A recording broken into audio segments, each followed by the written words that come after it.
자, 오늘은 화성 부동산 이제 상업용 건물 거래 사례를 한번 살펴보겠습니다. 네, 기대됩니다. 네, 실거래 1위부터 3위까지 있거든요. 1번부터 볼까요? 네. 네. 최근에 뭐 뜨는 지역이잖아요, 화성시는. 그렇죠. 네. 이게 보면 우리 어제 평택, 안성 이렇게 봤는데 특징들이 거의 비슷합니다. 어떤 특징 있나요? 보통 이제 안 좋은 모텔이나 여관이 순위권에 있다든지, 그다음에 상업지 건물 바로 옆에 있는 주거지역 이런 거, 그리고 거의 대부분 메인 도로라든지 상권이 활성화되어 있는 역세권, 그런 곳 위주로 많이 3위 안에 들어가 있더라고요. 네. 자, 오늘은 이제 1번 1위부터 한번 보겠습니다. 네. 평리 35-14번지. 향남읍이네요. 네. 향남읍은 사실은 원래라면 구도심도 있었지만 향남은 택지 개발도 하면서 주변이 굉장히 좀 깨끗해진 지역이잖아요. 네, 맞습니다. 여기는 어떻게 구도심인가요, 여기는? 한번 위치부터 위치를 볼게요. 네. 자, 향남이 도시지역 바로 여기 중간 좌측 상단 쪽이네요. 네. 잠시만요. 제가 여기가 네. 이 위치가 제가 이해가 안 돼서 일단 여기 이제 화성 시청이 있고 네. 요 밑에 이제 구도심. 그렇죠. 네.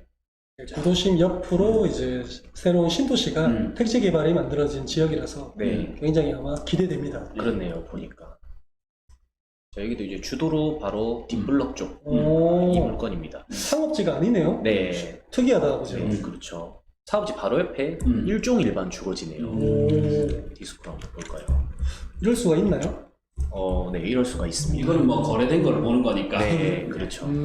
아마 이제 이게 지금 하필이 되어 있는 걸로 보이는데 네. 이런 식으로 통으로 매입이 된 것 같습니다. 음. 그래서 마지막에 이게 거래되면서 실거래가를 좀 높게 찍은 것 같아요. 그래서 금액을 보면 평당 5,015만 원. 그래서 13평인데 6억 5천 197만 원에 거래가 된 걸 볼 수가 있습니다. 기억나는데 평택 쪽에서도 상업지가 사실 거의 구도심이었지만은 5,000대, 평택 5,000대. 5,000대였잖아요. 그렇죠. 화성도 마찬가지입니다. 네. 근데 평택은 지하철 역세권이었는데 네. 여기는 역세권이 아닌데 가격은 비슷해요. 그렇네요. 그렇죠. 이 통 건물이네요. 보니까 이제 임대 뭔가 다 내보내고 새롭게 세팅하려고 하는 모습들이 보입니다.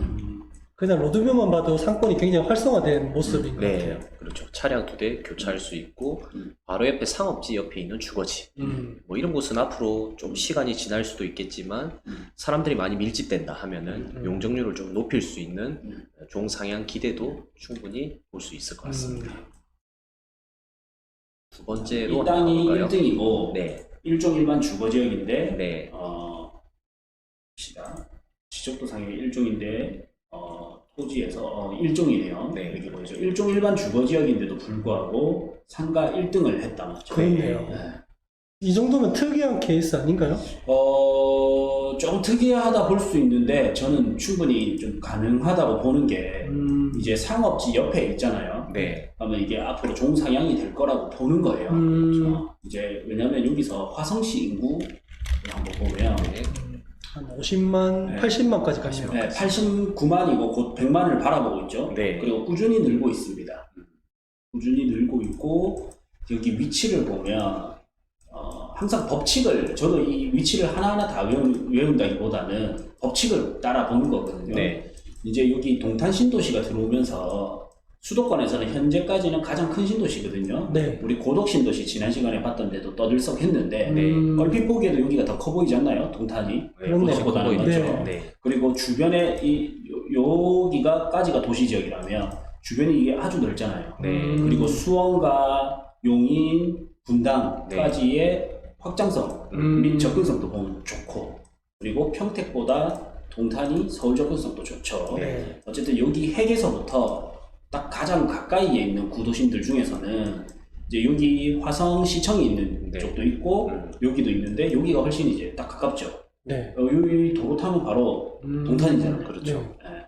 그러니까 동탄이 뜨면 뜰수록 여기 향남도 같이 뜰 수밖에 없는데 인구도 늘고 있고 이제 동탄 신도시가 마무리되고 있기 때문에 이쪽으로 퍼져 나올 수밖에 없는 거고, 그걸 이렇게 보고 여기 이제 아파트 단지가 들어왔다면 여기에 이제 구도심이 있는 상가가 뜨면서 네.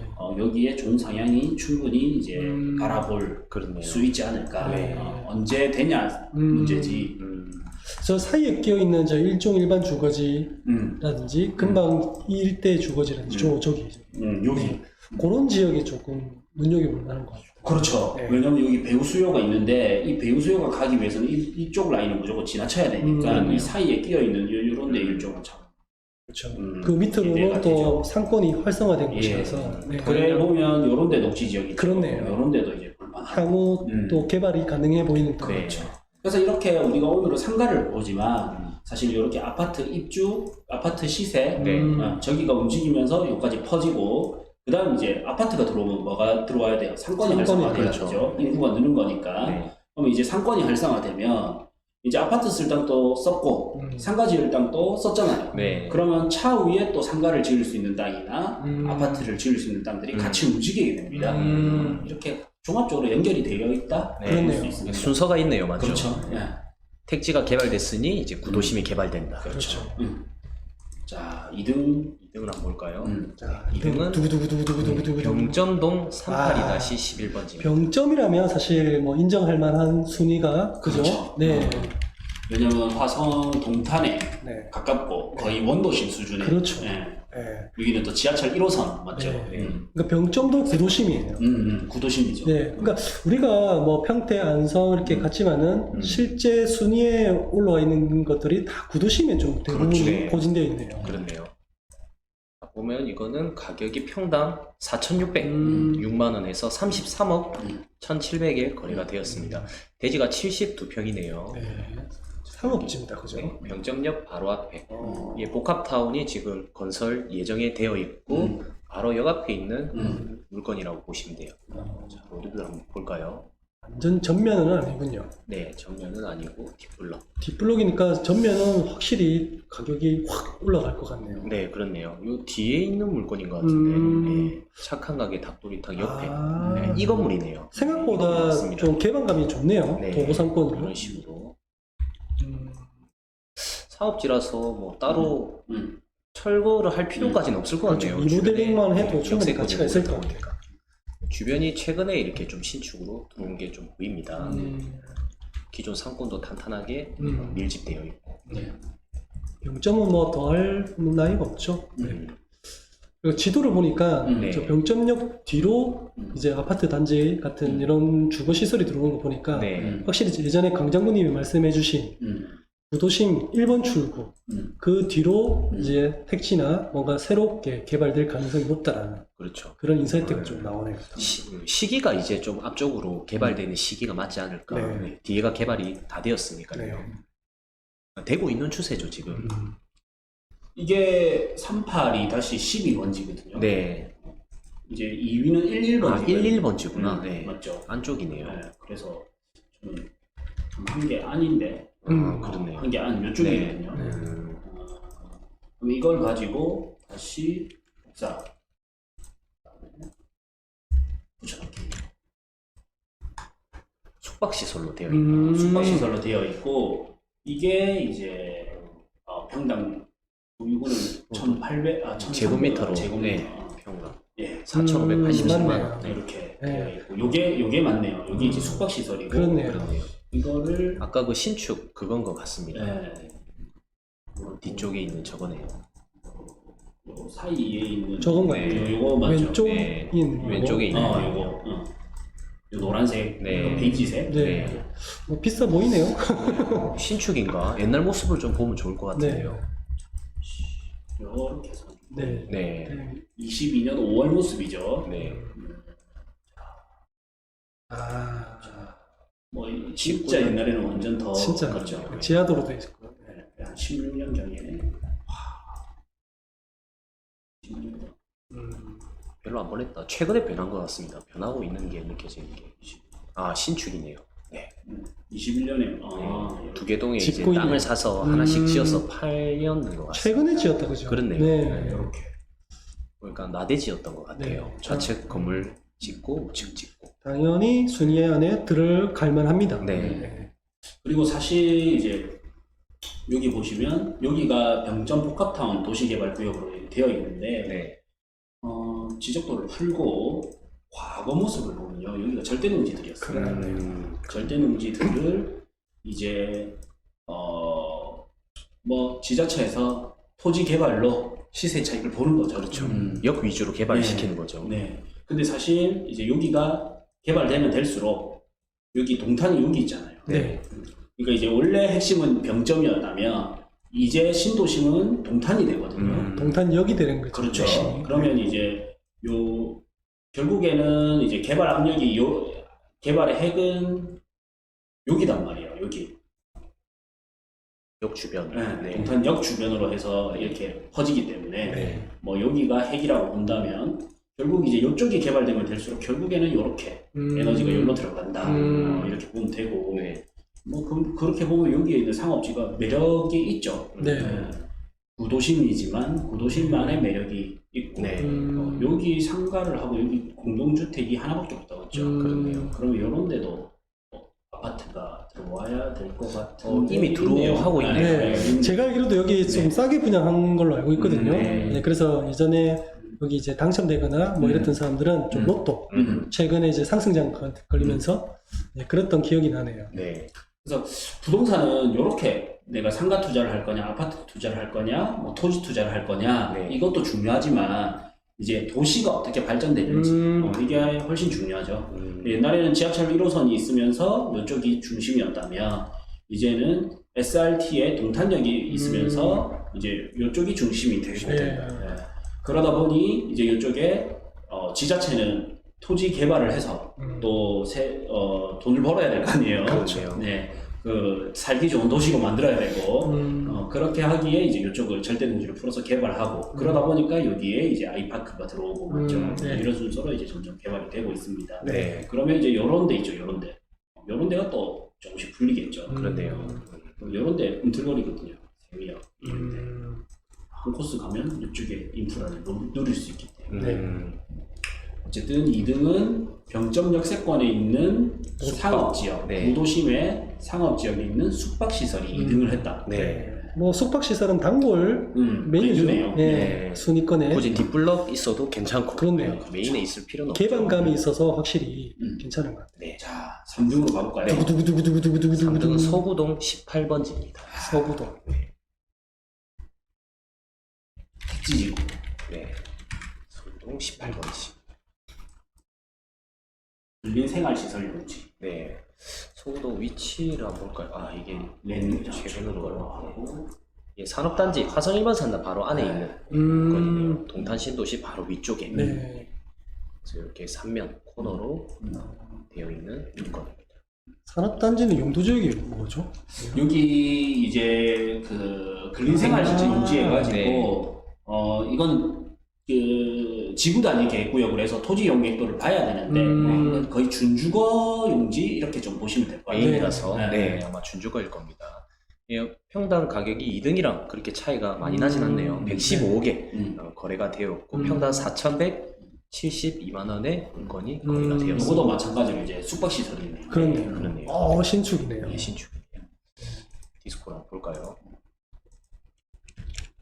거의 최고가의 단골 메뉴 중에는 거의 숙박시설이 많아요. 네, 그렇네요. 예, 요새 인기가 많은 것 그만큼 같습니다. 요즘 트렌드인 것 같아요. 토지 투자로서 숙박시설이 괜찮다. 뜨고 있다. 그게 보면 뭐냐면 이제 토지 투자로서 상업 지역에 숙박시설이 들어갈 수 있기 때문에 이 가격이 오른 것도 있고요. 네. 땅값이 오르면서 올라간 게 있고 그리고 또 어떤 게 있냐면 그 반사 이익으로 예를 들어서 아파트 가격이 올랐어요. 네. 그러면 아파트 공급을 하기가 힘드니까 대체제인 주상복합이나 오피스텔을 공급을 해요. 그러면 상업지역에 땅을 사가지고 건물을 사서 허물고 주상복합이나 오피스텔을 지어서 올린단 말이에요. 그때 뭐를 사냐면 상업지역에 낡은 건물이 숙박시설을 샀잖아요. 네. 그러면 원래 이 지역 내에서 숙박시설이 5개였다면 네. 2개가 건축부지로 들어가서 3개밖에 안 남은 거예요. 그러니까 기존의 공급이 숙박시설 공급이 작은 거죠, 시장이. 그러네요. 그러면 거기로 더 쏠리는 거예요. 네. 강장군님 그리고 또 숙박시설은 허가가 이제 거의 잘 안 되잖아요. 그렇죠. 그래서 신축 허가가 힘들어요. 기존에 있던 숙박시설이 인기가 많은 거예요. 인기가 있는 거죠. 그래서 순서를 보면 그 지역에 주택 시장이 활황이 되면서 그 주택을 지을 수 있는 땅의 가격이 올라가고 그러면 그 땅을 확보가 안 되니까 기존에 낡았던 모텔 이런 것들을 허물잖아요. 그러다 보니까 기존의 사업용으로 있는 숙박시설의 매출이 올라가는 거예요. 그러면서 또 올라가는 거예요. 그래서 순서가 거의 이런 패턴이 굉장히 이거 무료로 알려드리기에 네, 좀 그런 걸 수도 있는데 다시 한번 정리해 주시죠. 네, 일단 주택 시장이 가격이 먼저 오르고 네. 그러다 보니까 주택을 지을 수 있는 토지가 귀해지고 그렇네요. 네, 그러니까 토지 중에서는 용적률이 좋은 상업지역에 땅이 귀해진단 말이에요. 그러니까 기존의 상업지 땅은 빈 땅이 없다 보니까 숙박시설이 있다든지 낡은 상가가 있다든지 뭐 낡은 단독주택이 있다든지 이런 것들이 허물어지거든요. 네. 그래서 시행부지로 들어갑니다. 그래서 기존 아파트가 오르고 시장이 활성화되고 그럼 시장이 활성화되다 보니까 기존의 모텔이 5개 있다면 3개로 줄었잖아요. 네. 2개가 줄었단 말이에요. 그러면 기존에 이제 이 수요들이 갈 곳이 5개 중에 이제는 3개밖에 안 되는 거죠. 그렇죠. 그래서 이제 사업용 시장이 또 활성화되는 그래서 어떻게 보면 경기가 안 좋아지면 주택 시장부터 활성화 시켜주면 네. 전체적으로 시장이 파도 타기처럼 넘어가면서 그렇네요. 시장이 살아나는 거예요. 그래서 경기가 안 좋으면 주택 시장부터 활성화 시키려고 하고 주택 시장이 활성화되면 이렇게 이제 사업용까지도 활성화가 되는 네. 거예요. 이런 전체적인 부동산 흐름과 그렇죠. 그 메커니즘은 진짜 캠프에서만 진짜 아실 수 있는 그렇죠. 그런 노하우인 것 같아요. 정말 중요한 내용이에요. 네. 이 순서가 모르는 사람 되게 네. 많거든요. 맞습니다. 네. 최근에 이제 피와 땀을 흘리면서 네. 그렇죠. 여기에 투자했다가 물려가면서 배운 거죠. 그래서 3위권 내에 숙박시설이 이제 2개나 두 개나 들어가 있네요. 신기하다 맞죠? 그런 조사하면 특징이- 할수록 그렇네요. 특징이 숙박시설이 많다. 네. 또는 그리고- 상업지 바로 옆에 주거지다. 그리고 이제 어떻게 보면 공간이 주변에 많으면 어쨌든 숙박시설이 또 좀 많이 크기도 해요. 네. 우리는 뭐 방송에서는 이까지 하는 걸로 하고 우리 토지 투자 스터디반에 오시면 또 디프리도 하고 임장도 매월 다니니까 네. 아주 저렴하잖아요. 네. 3개월에 20만 원. 재수강일 때 50% 할인. 하면 이제 석 달에 10만 원 꼴입니다. 네. 거기다가 연회원까지 가입하면 또 50% 할인. 그러니까 뭐 전국에 이 정도로 가성비 좋은 데가 없지 않습니까? 맞죠? 사장님은 뭐 먹고 사나요? 그러게요. 남는 건 투자를 해야 없으니까. 돼. 우리도 이렇게 계속 같이 공부하면서 사실 이런 수익보다도 투자 수익을 그렇죠. 네. 결국 나 투자에 대한 인사이트가 높아지면 높아질수록 우리 투자 수익이 올라가고 성공률도 올라가는 거예요. 맞습니다. 네, 또 길어지지 않게 여기서 마치도록 하겠습니다.